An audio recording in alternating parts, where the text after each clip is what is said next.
cannot believe any of this voodoo bullshit. Giles, happens all the time, man. They're falling out of the skies like flies. Government knows all about it, right, Mac? You believe any of this voodoo bullshit, Blair? The Thing wasn't just a sci-fi horror movie, it was a nightmarish crucible that nearly broke its cast and crew. When John Carpenter set out to film The Thing in the frozen wilderness, he couldn't have anticipated the brutal conditions that would push his team to the breaking point.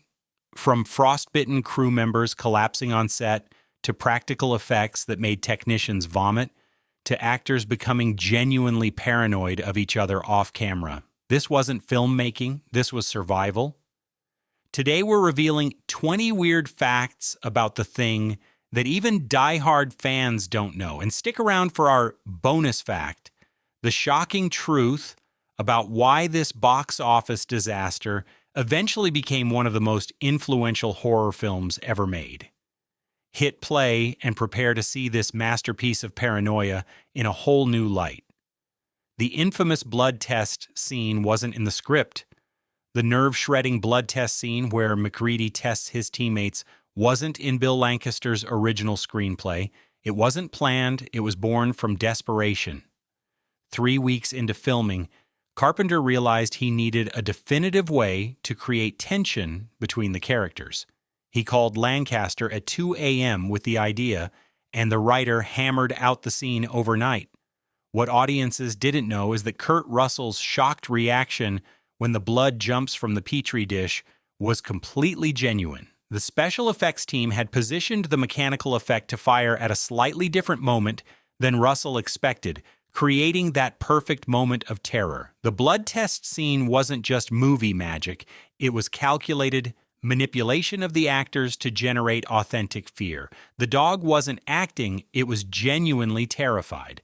The Norwegian dog that brings the alien to the American base was played by a half-wolf, half-husky named Jed, but Jed wasn't acting afraid.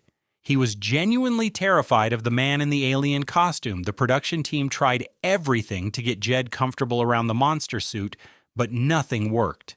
The solution? They brought in Jed's trainer dressed in an identical monster suit. For weeks, the trainer fed Jed while wearing pieces of the costume, until the dog associated the alien with positive experiences. What audiences see isn't trained performance, it's the gradual overcoming of genuine animal fear. The trainer even had to be on set in a partial alien costume, just out of frame to keep Jed calm during the transformation scene. Not movie training, but psychological conditioning. The cast was deliberately kept isolated to fuel paranoia.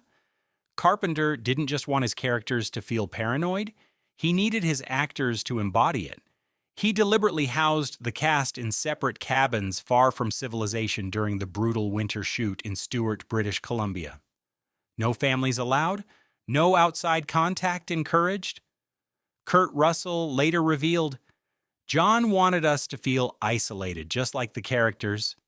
And it worked. After a few weeks, we started getting suspicious of each other. You'd notice someone disappear for a few hours and wonder what they were really doing.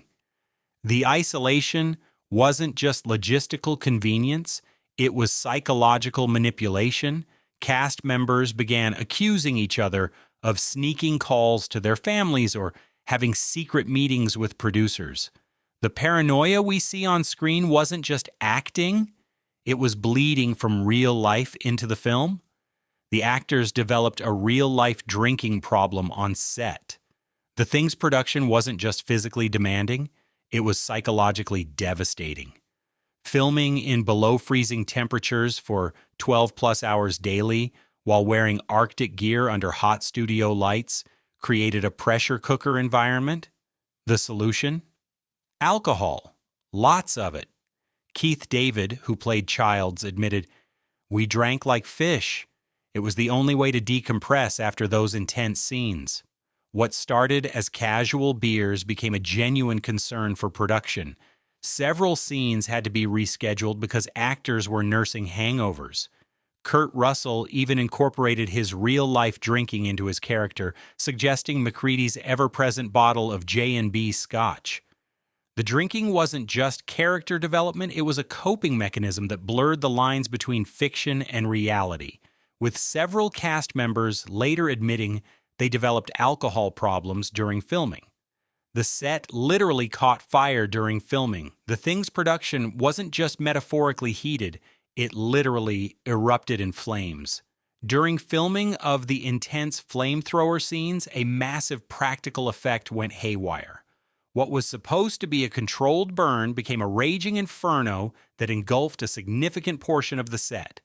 3 crew members suffered minor burns, and filming was shut down for 5 days. The incident wasn't just a safety hazard, it created genuine terror among the cast that translated directly to screen. During subsequent flamethrower scenes, the fear in the actors' eyes wasn't performance, it was the raw memory of actual danger. Kurt Russell later refused to have stand-ins for his flamethrower scenes, insisting that authentic reactions came from actual proximity to fire. The production didn't just court danger, it embraced it, creating a volatile atmosphere that permeates every frame. Universal forced Carpenter to change the original ending. The Thing's cryptic ending, with MacReady and Childs facing the frozen unknown, wasn't Carpenter's original vision. It wasn't what he fought for. Universal executives demanded something more definitive after disastrous test screenings. Carpenter's intended ending was far darker. MacReady and Childs would freeze to death, with the final shot revealing one of them was the Thing, but never telling the audience which one. Studio head Ned Tannen personally intervened, calling it too nihilistic for American audiences. A compromise ending was shot where MacReady is proven human via a blood test, but Carpenter hated it. During final editing, he secretly reverted to his ambiguous version, gambling his career on artistic integrity. When executives finally noticed the film was too close to release to change it back. The ambiguity wasn't an artistic choice, it was an act of directorial rebellion that nearly got Carpenter blacklisted. Rob Bottin's special effects nearly killed him. The grotesque, groundbreaking practical effects weren't just technically challenging, they were physically destructive to their creator. 22-year-old effects prodigy Rob Bottin didn't just work hard on The Thing, he nearly died for it. For over a year, Bottin worked 7 days a week, often sleeping on the studio floor. He developed pneumonia, exhaustion, and a bleeding ulcer that hospitalized him before filming completed. What audiences didn't know was that many of the most iconic transformations were created while Bottin was literally coughing up blood between takes. When the dog thing's face peels back to reveal the alien inside, those weren't just special effects fluids. Some of Bottin's own blood had contaminated the mechanism during an overnight repair session. Carpenter later said, "Rob didn't just create effects for this movie, he sacrificed his health to make nightmare visions real." The body horror on screen came from a place of genuine physical suffering. The film destroyed relationships with the studio. The Thing wasn't just a commercial disappointment, it was a career-altering disaster for everyone involved. Universal executives were so horrified by the film's grotesque imagery and bleak tone that they essentially disowned it during marketing. Studio head Sidney Sheinberg reportedly walked out of the first screening muttering, "What the hell did we just finance?" Marketing chief Robert Ramey was even more blunt. "We can't sell this thing." Universal slashed the promotional budget a week before release and rushed it into theaters to get it over with. The film's commercial failure wasn't just bad luck, it was institutional sabotage born from executive disgust. Carpenter's relationship with major studios was permanently damaged, forcing him back to independent filmmaking. "They treated us like we'd made something obscene," Carpenter later recalled. Not a film, but a crime. The studio's rejection wasn't just a business decision, it was a moral judgment. E.T. accidentally killed The Thing at the box office. The Thing's box office failure wasn't just about its bleak tone. It was the victim of catastrophically bad timing. Universal released it on June 25, 1982, exactly 2 weeks after another film about an alien visitor. Steven Spielberg's E.T. the Extraterrestrial. The contrast couldn't have been more stark. E.T. showed a lovable alien healing flowers and flying bicycles. The Thing featured an alien ripping off a man's head, which then sprouts spider legs and scurries away. Producer David Foster later lamented, "We made the wrong alien movie at the wrong time. America wanted alien friends, not alien nightmares." The Thing didn't just underperform, it was culturally rejected, earning just $19.6 million against its $15 million budget, while E.T. was racing toward becoming the highest-grossing film of all time. The failure wasn't just financial, it was a devastating referendum on dark, pessimistic filmmaking in the dawn of Reagan's Morning in America. Go ahead and like and subscribe because we're about to reveal the shocking behind-the-scenes secret that almost got this film completely shut down. Something the studio has tried to keep quiet for decades. Kurt Russell wasn't the first choice to play MacReady. Kurt Russell's portrayal of R.J. MacReady is now iconic, but he wasn't the first choice. He wasn't even the second. Carpenter had originally offered the role to Jeff Bridges, who passed. Then it went to Nick Nolte, who also declined. The studio pushed for a bigger name. They wanted Harrison Ford fresh off The Empire Strikes Back. Russell wasn't just a compromise. He was actively opposed by Universal executives who didn't see him as a leading man, still associating him with Disney comedies from his youth. Russell later revealed, "The studio head told John to his face that I didn't have the chops for a serious role like this." Carpenter, who had worked with Russell on Elvis and Escape from New York, fought viciously for him, threatening to walk if another actor was cast. The studio's reluctance wasn't just casting preference, it was a fundamental misunderstanding of Russell's intensity, which proved perfect for the paranoid atmosphere Carpenter needed. The Norwegian dialogue at the beginning is actually plot critical. The opening scene with the Norwegian helicopter pursuing the dog contains crucial plot information. It's not just atmospheric setup. The Norwegian pilot is shouting, "Get away from it. It's not a dog, it's some sort of thing. It imitates." But Carpenter deliberately left these lines unsubtitled. Why? Kurt Russell revealed, "John wanted American audiences to feel the confusion and misunderstanding. If we had known what they were saying, the whole first act would play differently." This wasn't just artistic choice, it was calculated disorientation. The helicopter pilot actor Larry Franco, Carpenter's production manager, didn't even speak Norwegian. He phonetically memorized the lines written by a Norwegian crew member. The failed communication wasn't just diegetic, it was meta. Carpenter wanted viewers to experience the same confusion as the American characters, creating a subtle bond between audience and protagonists against the alien other. The cast developed real frostbite during filming. The Antarctic setting wasn't just a backdrop. It was a physical ordeal that left permanent marks on the cast. Filming in Stewart, British Columbia, during one of its harshest winters on record, temperatures regularly dropped to 40 degrees Celsius with the wind chill. Despite precautions, several actors developed actual frostbite during exterior shots. David Clennon, who played Palmer, lost feeling in 3 fingers for months after filming. Thomas Waits, Windows, suffered frostbite on his ears so severe that makeup had to be applied daily to hide the damage. The production didn't just simulate extreme conditions, it endured them. Carpenter later admitted, "We couldn't fake that kind of cold. When you see their breath, when you see them shivering, that's real suffering." The physical toll wasn't just professional dedication, it was bodily sacrifice that informed every performance, creating authenticity that couldn't be manufactured. Ennio Morricone hated his own soundtrack. The Thing's minimalist, pulse-pounding score is considered a masterpiece of tension, but its composer, legendary Ennio Morricone, originally hated what he created. It wasn't what he wanted to deliver, it was what Carpenter forced him to produce. Morricone, known for sweeping, melodic compositions, originally wrote a full orchestral score in his signature style. Carpenter rejected it entirely, demanding something more electronic and sparse.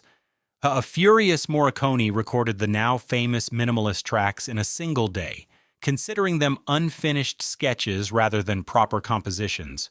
What audiences don't realize is that several tracks in the final film aren't even Morricone's. Carpenter secretly inserted pieces of his own synthesizer music when Morricone refused to create more material.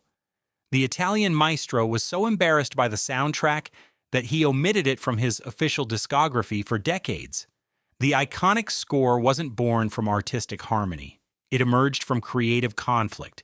The film had a secret female character that was cut. The Thing's all-male cast wasn't the original plan. It wasn't Carpenter's vision. The screenplay featured a female geologist named Nicola Pecorini, written specifically for Adrienne Barbeau, Carpenter's then-wife. Studio executives forced Carpenter to eliminate the character just weeks before filming, arguing that a woman would change the dynamic of the isolated men. The real reason was more cynical.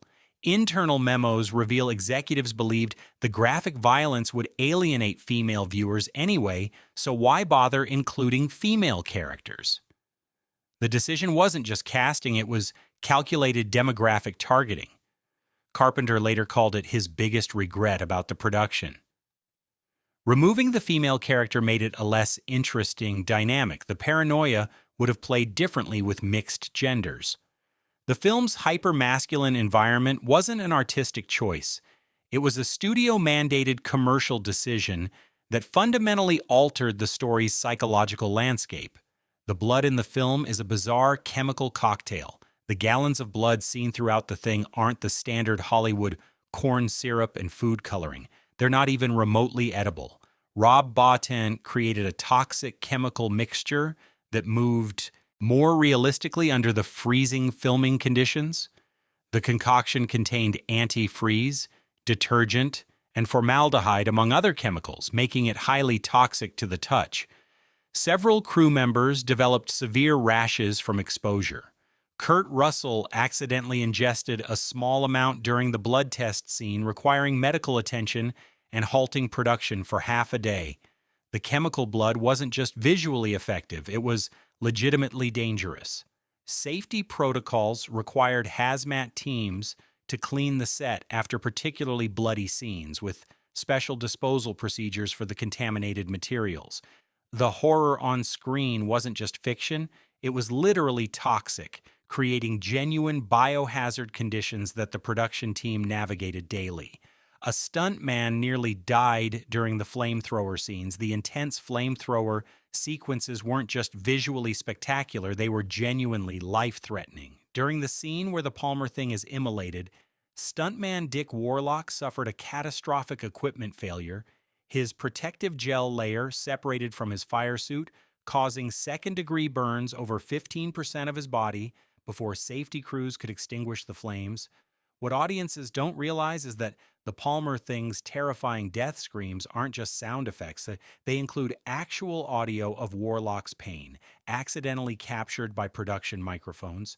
Carpenter considered removing the audio, but kept it, believing it added authentic horror. The danger wasn't just a production challenge, it was a moral quandary. Warlock spent 2 weeks in the hospital and still has visible scars across his back and shoulders. The visceral impact of these scenes wasn't just artistic achievement, it came at a genuine human cost. The infamous chest chomp scene traumatized a crew member. The shock defibrillation scene, where Dr. Copper's arms are bitten off by Norris's chest mouth, isn't just movie magic, it's psychological trauma captured on film. The scene was so realistic that a lighting technician fainted on set, cracking his head open on equipment and requiring hospitalization. The incident wasn't just a testament to Rob Bottin's effects. It revealed the psychological toll of the production. Several crew members requested transfers to other units after witnessing the chest cavity effect being tested.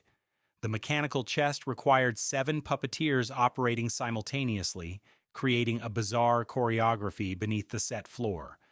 Actor Richard Dysart, who played Dr. Copper, later admitted he couldn't watch the scene for years after filming. Seeing my character's arms torn off, it triggered something primal. The revulsion audiences feel watching the scene isn't just effective filmmaking, it's the same visceral reaction experienced by those who created it. The full-body alien costume caused a nervous breakdown. The final form of the Thing, the twisted, multi-limbed monstrosity that confronts MacReady, required an actor to perform inside a suffocating toxic suit for hours. It wasn't just uncomfortable, it was psychologically devastating. Stuntman Eddie Edmonds lasted only 4 days in the role before suffering what production documents euphemistically called a severe anxiety episode, actually a full nervous breakdown requiring psychiatric intervention. The suit, weighing over 80 pounds, restricted breathing and vision while being saturated with toxic adhesives to maintain its appearance. What audiences don't realize is that a different performer was inside the creature for each shooting day, as no single person could endure the conditions for the entire filming schedule. The aliens' jerky, unnatural movements weren't just artistic direction, they were the result of genuinely disoriented performers struggling to function inside what one called a mobile torture chamber. The dog trainer secretly used illegal methods. The eerily convincing performance of Jed the wolf dog came at a disturbing cost. It wasn't just skilled animal training, it involved methods so controversial they would be illegal today. Animal trainer Clint Rowe employed shock collars and physical intimidation techniques that violated American Humane Association guidelines, but escaped scrutiny by filming in remote Canadian locations with lax oversight. Several crew members reported Rowe to production, but economic pressures kept him on the job. Kurt Russell later confronted Rowe after witnessing him striking Jed between takes, nearly causing a physical altercation that assistants had to break up. The tension wasn't just off-camera drama, it affected filming. The scene where MacReady encounters the dog in the hallway had to be reshot numerous times because Russell refused to make eye contact with Rowe, who was standing just out of frame. The animal performances weren't just movie magic, they were controversial techniques that the production deliberately obscured. Test audiences fled the theater in disgust. The Thing's first test screening wasn't just unsuccessful, it was catastrophically disastrous. During the initial preview in Los Angeles, 35 people walked out, including executive Peter Guber's wife, who loudly declared, "You guys are sick," on her way to the exit. Comment cards weren't just negative, they were hostile, with multiple audience members suggesting the filmmakers needed psychiatric help. One female viewer was so disturbed by the chest-chomping scene that she fainted in the lobby, prompting a lawsuit that Universal later settled out of court. The screening wasn't just a commercial failure, it was a moral indictment. Carpenter was devastated, later admitting, "I thought I'd made a movie too extreme for audiences to accept." The studio demanded extensive cuts that Carpenter refused to make, creating a standoff that permanently damaged his relationship with Universal. The rejection wasn't just about preferences, it was about boundaries of acceptable imagery that the Thing brazenly violated. The Thing's commercial and critical failure wasn't just a professional setback for John Carpenter, it triggered a severe depressive episode that lasted nearly 3 years and fundamentally altered his career trajectory. What fans don't know is that Carpenter entered therapy directly after the film's release, struggling with what he called existential questions about the worth of making films no one wants to see. He turned down multiple major studio projects during this period, including adaptations of Stephen King's Firestarter and Clive Barker's Hellraiser. The depression wasn't just personal struggle, it changed cinema history.